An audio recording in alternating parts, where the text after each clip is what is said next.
Diesel গাড়ির দিন শেষ আর মনে হচ্ছে খুব তাড়াতাড়ি সিএনজি বা ইলেকট্রিকের বাজিমাত হতে চলেছে, কারণ কিছু রিপোর্ট ঠিক এরকমটাই বলছে। ভাবুন, আপনি দিল্লি এনসিআর এ গেছেন আপনার 15 বছর পুরনো গাড়ি নিয়ে, আর সেখানে যাওয়ার পরে আপনার গাড়িটা সিজ করা হলো, সিজ করে সেই গাড়িটাকে স্ক্র্যাপ করা হলো, তাহলে আপনার ঠিক কিরকমটা লাগবে? আর যেটা পুরো দিল্লি এনসিআর ছিল, এটা আমার মনে হচ্ছে এখন পুরো ইন্ডিয়াতে লাগু হতে চলেছে, আর তার শুরু হচ্ছে সম্ভবত মুম্বাই থেকে।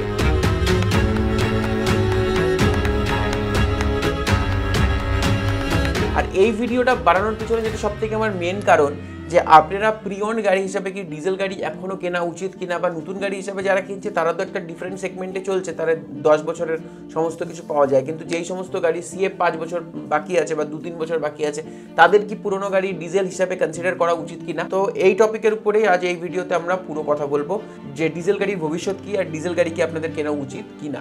তো চলুন আজকের ভিডিও শুরু করা যাক।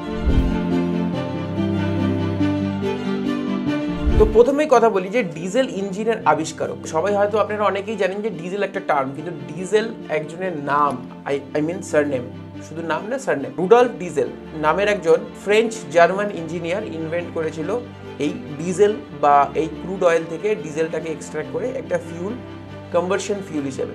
1892-তে ইনি এটা পেটেন্ট করিয়েছিল কম্বারশন ফিউল হিসেবে। আর এনার যেই থট ছিল সেটা অনেক আলাদা ছিল। এনার থট ছিল যে গাড়ি শুধুমাত্র ক্রুড অয়েলে চলতেই পারে না, গাড়ি ভেজিটেবল অয়েল, হ্যাঁ ঠিকই শুনেছেন, ভেজিটেবল অয়েল, যেটা দিয়ে আপনার বাড়িতে আজ রান্না হয়, যেটা দিয়ে আজ আপনি খেয়েছেন, আগামী দিন আপনি খাবেন, সেই ফিউল দিয়ে গাড়ি চলবে। আরও অল্টারনেটিভ অনেক কিছু ছিল, যেরকম কোল ডাস্ট থেকে শুরু করে এই সমস্ত জিনিস দিয়ে কিন্তু গাড়ি চলবে। তার মনে হতো যে ফিউচারে ক্রুড অয়েলের ক্রাইসিস খুব বেশি হবে, যেটা আজকে আমরা ফিল করছি।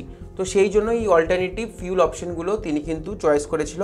এই জন্য ডিজেল ইনভেন্ট হয়নি, এটা ছিল একটা কনভার্সন ইগনিশন ফিউল সিস্টেম, যেখানে ফিউলকে কম্প্রেস করে জ্বালানো হয়। পেট্রোল গাড়ি আর ডিজেল গাড়ির মধ্যে ডিফারেন্স এটাই, পেট্রোল স্পার্ক প্লাগ থেকে ফায়ার জেনারেট করে ফিউল বার্ন হয়, আর ডিজেলে প্রেশার করে, আই মিন কম্বারশনের থেকে ডিজেল বার্ন হয়। এই জন্যই ডিজেল গাড়ি কিন্তু বেশি পলিউশন করে, এটা আমরা ভিডিওর আগে কথা বলবো। কিন্তু ওনার এই পদক্ষেপ আর ওনার এই ইনভেনশন কিছু মানুষের পৃথিবীতে একদমই পছন্দ হয়নি।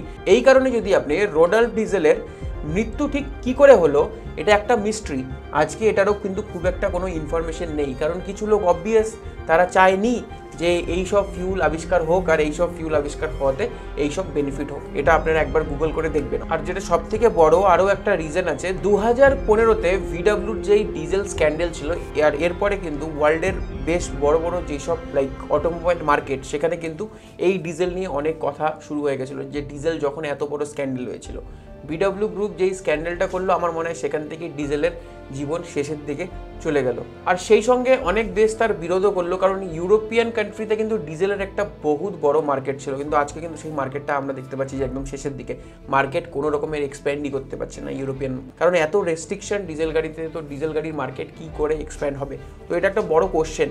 আর ডিজেল কেন এত ক্ষতিকারক? কারণ ডিজেল ফিউল বার্ন করার জন্য বেশি হাই টেম্পারেচারে কম্প্রেসড করা হয়, আর যখন কম্প্রেসড হয় তখন তার থেকে বেরোয় নাইট্রোজেন অক্সাইড, আর নাইট্রোজেন অক্সাইড কিন্তু এয়ার পলিউশনের মোস্ট কারণ। তারপরে পার্টিকুলেট ম্যাটার, যেটা আপনার ফুসফুসের 12টা বাজিয়ে দেবে, এটাও ডিজেল গাড়ির থেকেই বেরোয়। আর কালো ধোঁয়ার কথা যদি আমি বলি, কমার্শিয়াল গাড়ির পেছনে বা কিছু কিছু প্রাইভেট গাড়ির পেছনে এরকম টাইপের কালো ধোঁয়া বেরোয় যে আপনারা সত্যিকারেই নিজের রং বদলে ফেলতে পারবেন। তো এর থেকে বাঁচার জন্য গভর্নমেন্ট BS6 নিয়ে এলো। BS6 এর মধ্যে DPF, DEF। এবার এই DPF আর DEF এর আরও একটা খেলা। DPF হলো ডিজেল পার্টিকুলেট ফিল্টার। তো একটা ফিল্টার যেখানে আপনার পুরো কার্বনটাকে হোল্ড করে, আর যখন আপনার গাড়ি যখন খুব হাই RPM-এ চলে, তখন ওই জায়গাটা যে DPF আছে খুব বেশি গরম হয়ে কার্বন ডাস্ট করে আপনার গাড়ির থেকে বের করে দেয়। এটা সিম্পলভাবে কাজ করে। এবার প্রবলেমটা হলো, যদি আপনার গাড়ি সিটিতে চলে, আপনার গাড়ি হাইওয়েতে চলেই না, আপনার গাড়ি হাই RPM-এ থাকে না, তো সেখানে কিন্তু আপনার DPF চোক হতে পারে। তো DPF যখন চোক হবে, তখন আপনার DPF ক্লিন হয়, যদি ক্লিন সার্ভিস সেন্টারে ক্লিন করতেও চায় না, তখন 1-1.5 লাখ টাকার খরচা আসে। আর ম্যানুয়ালি ওটাকে বার্ন করা যায়, সেটা হাই RPM-এ গাড়ি ধরে তারপরে করতে হয়। যদি সেটাও না হয়, তাহলে ECU থেকে পুরো টিউন করে ওটা করার একটা অপশন আছে, আর নাহলে তো চেঞ্জই করতে হবে। চেঞ্জ করলে তো আমি বলেই দিলাম আপনাকে 1-1.5 লাখ টাকার খরচা। এর জন্য আমি রিসেন্টলি কিছু ইনস্টাগ্রামে রিল দেখলাম, যেখানে বলছে যে গাড়ির BS6 থেকে কনভার্ট করছে BS4-এ। তো এটা কিন্তু সব থেকে বড় ক্রাইম। এটা কনভার্ট কী করে হচ্ছে, ডিপিএফ বা ইউরিয়ার যে ট্যাঙ্ক আছে সেগুলোকে সরিয়ে দিচ্ছে। আর ইউরিয়া মানে ডিইএফ, ডিজেল এক্সস্ট ফিউল। তো যেই আপনাকে বললাম না যে ডিপিএফে যেখানে কার্বনটা গিয়ে জমে থাকে, তো সেখানে ইউরিয়া গিয়ে কাজ করে, আর ইউরিয়ার যেই ফিউলের টেম্পারেচার আছে সেটা দিয়ে কিন্তু ওটা পুড়ে যায়। তো অনেক লোক করছে, তো এটা আপনি কখনোই করবেন না, কারণ এটা কিন্তু সব থেকে বড় ক্রাইম। 10 বছর বাদে যখন আপনার গাড়ি সিএফ যখন হবে, যখন ফিটনেস সার্টিফিকেট ইস্যু হবে, তখন কিন্তু আপনি একদমই পাবেন না। আর এখন পুলিশ যত অ্যাক্টিভ, কারণ তারা ফেস লিফটেড গাড়ি দেখেও চিনে যায় যে এই গাড়িতে ফেস লিফটেড আছে কি না।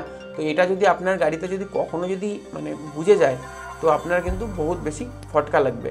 তো এটা কখনোই করবেন না, আর এটা একদমই রেকমেন্ডেড না। আর এটার জন্য বড় সড়ো কিন্তু কেসও হতে পারে। এবং আমি দেখেছি যে অনেকের এই এবং গুগল যদি করেন আপনারা, তো অনেকের কিন্তু এই ডিপিএফ সরিয়ে ফেলার জন্য তাদের নামে এফআইআরও হয়ে গেছে। সুতরাং যেটা মোদ্দা কথা না, আজকের ডেটে পেট্রোল আর ডিজেলের মধ্যে খুব একটা বেশি তফাৎ নেই, কারণ ডিজেলের খরচা এত বেশি, ইউরিয়ার খরচা এত বেশি, আর পেট্রোল ডিজেলের মধ্যে খুব একটা বেশি ডিফারেন্স নেই। এত ঝঞ্ঝাট, এত প্রবলেম, তো খুব একটা কিছু ডিফারেন্স নেই। তো আজকের ডেটে ডিজেল পেট্রোল কিন্তু দুটোই কিন্তু ইকুইভ্যালেন্ট। সেই জন্য আজকের ডেটে অনেক কোম্পানি তাদের ডিজেল গাড়ি বানানো বন্ধ করে দিয়েছে, যেটা তার মধ্যে সব থেকে বড় এক্সাম্পল মারুতি, আর বাকি কোম্পানিও বন্ধ করছে। আর কমার্শিয়াল ভেহিকেলে ডিজেল ইঞ্জিন থাকবে, কারণ ডিজেল ইঞ্জিন অনেক বেশি রিলায়েবল। কিন্তু যদি বিওয়াইডির মতো ব্র্যান্ড, ইলেকট্রিক চাইনিজ ব্র্যান্ড, তো বিওয়াইডির মতো কিছু ব্র্যান্ড যারা কিন্তু ইন্ডিয়াতে তাদের ইলেকট্রিক কার বিক্রি করছে, তো তার লিঙ্ক আছে নিচে, অবশ্যই গিয়ে সেই ভিডিওটা দেখে আসো বিওয়াইডি সম্বন্ধে, বিওয়াইডি কি করেছে। তো এই জন্য আজকের ডেটে সিএনজি বা ইভির দিকে কিন্তু বেশি যাচ্ছে। আর আমি যেটা বলেছি যে সিএনজি সব থেকে বেস্ট ফিউল, তো সিএনজির দিকে অনেক ট্রাকও চলছে এখন। আর অলমোস্ট যদি আমি কমার্শিয়াল সেগমেন্টের কথা বলি, যে ট্রেন বা শুরু করে সব কিছুই মোস্টলি এখন ইলেকট্রিকেই চলছে, আর সিএনজি একটা বেটার অপশন। 2025 সালে যদি আপনারা গাড়ি কেনেন, তো আপনাদের একবার ভাবতেই হবে যে আমি যদি ডিজেল গাড়ি নিই তার ভবিষ্যৎ কি। কে জানে যে মুম্বাইতে হচ্ছে যে মুম্বাইতে ডিজেল গাড়ি কিন্তু ব্যান হয়ে যাচ্ছে, তো মেট্রোপলিটন সিটিগুলোতে কিন্তু বন্ধ হতেই পারে। তো কলকাতার মধ্যে যারা আছে তাদের এটা ভাবতে হবে। টিয়ার 3 সিটি একটু না ভাবলেও চলবে, তাদের কোনো খুব একটা ইস্যু নেই, কারণ আমার মনে হয় যে অনেকটা টাইম ধরে চলবে। যেরকম দার্জিলিংয়ের সাইডে স্পেসিও গাড়ি, যেটা সুমো ইঞ্জিন না, যেটা ডিআই ইঞ্জিন, সেটা এখনও চলছে, সেগুলো 10-15 বছরের পুরনো গাড়ি। তো এই দিকটাতে ঠিক কী হবে আমি জানি না, কারণ আমি এই যে ইনোভা আছে, এই প্রাইজের এই গাড়ি নিয়ে এই কস্ট এফেক্টিভ কিন্তু ট্রান্সপোর্টেশন সম্ভব না আমার মনে হয়। তাহলে এখানে আপনাদের কোশ্চেন আসতে পারে, তাহলে কি ডিজেলের ভবিষ্যৎ একদমই শেষ? না, ডিজেলের ভবিষ্যৎ কিছু কমার্শিয়াল সেগমেন্টে থাকবে, ফার্মার ইউজ করবে, এগ্রিকালচার সেগমেন্টেও ডিজেলের ভবিষ্যৎ থাকবেই। কিন্তু আমার মনে হয় যে প্রাইভেট ভেহিকেলে এত রুলস, এত রেগুলেশন, ডিজেলের ভবিষ্যৎ কিন্তু খুবই খারাপ। কনক্লুশন হলো ভিডিওর এটাই, যদি আপনারা ডিজেল গাড়ি কেনেন, তো যদি আপনারা শহরের মধ্যে থাকেন, তাহলে আমি রেকমেন্ড করবো না। যদি সেই গাড়ি যদি সিএফ 4-5 বছর পরে হয়, তাহলেও আপনাকে একটু সংযত হতে হবে। আর যদি আপনি কিনে নেন, যদি আপনার চালাতে খুব ভালো লাগে, তবে এটা বেচতে আমার মনে হয় একটু প্রবলেম হবে। আপনার কি মতামত কমেন্ট সেকশনে আমাকে অবশ্যই জানান। এরকম আরও অটোমোবাইল ভিডিও দেখতে গেলে সাবস্ক্রাইব এবং ফলো করুন বাংলা টককে। ততক্ষণ আপনি যদি আপনি বাইক চালান তো হেলমেট পরুন, কার চালান তো সিট বেল্ট পরুন, সেফ থাকুন, সেফ চলুন, সুরক্ষিত থাকুন। Bye bye and take care. খুব তাড়াতাড়ি দেখা হচ্ছে আরও একটি নতুন ভিডিওর সাথে। Till then signing of.